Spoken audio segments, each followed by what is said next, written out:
Des dégâts à Grand Bassam. Plusieurs quartiers de l'ancienne capitale sont submergés par les eaux. Les ministres Vagondo Diomondé et Boaké Fofana se sont rendus sur place. La saison des pluies a démarré depuis plus de 2 mois dans le pays.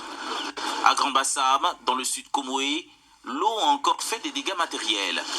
Plusieurs quartiers sont touchés, de la cité Gikanga au quartier qui mène à la voie nationale 100, tout est inondé.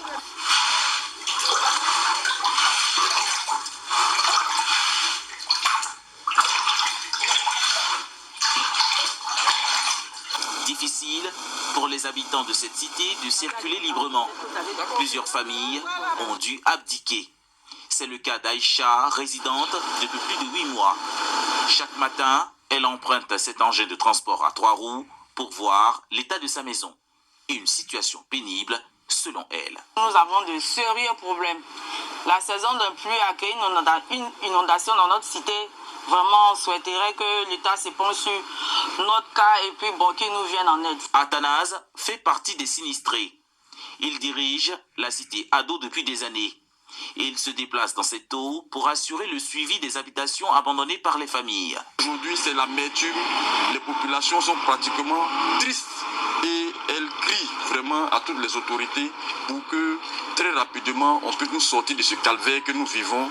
Vraiment, aidez-nous, aidez-nous et aidez-nous. Au vu de cet appel, le ministre de l'Intérieur et de la Sécurité, le ministre de l'Hydraulique, de l'Assainissement et de la Salubrité et le maire de Grand Bassam, tous se sont rendus dans les différents quartiers inondés de Grand Bassam. Botte aux pieds, ils visitent ces quartiers sinistrés. Signe d'espoir pour les riverains. On ne note aucune victime.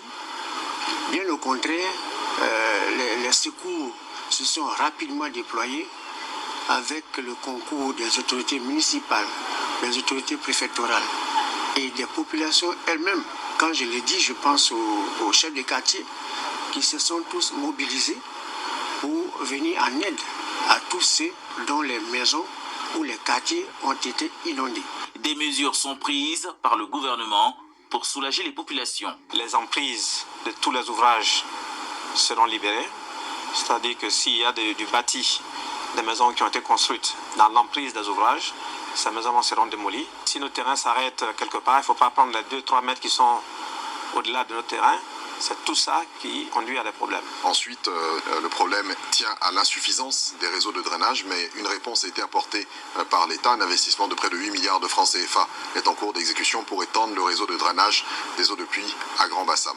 En attendant la fin de la saison des pluies diluviennes, la ville de Grand Bassam et ses autorités se préparent afin d'être définitivement épargnée par d'éventuelles inondations. Et en cette saison des pluies, tout le monde est appelé à la prudence. 150 fonctionnaires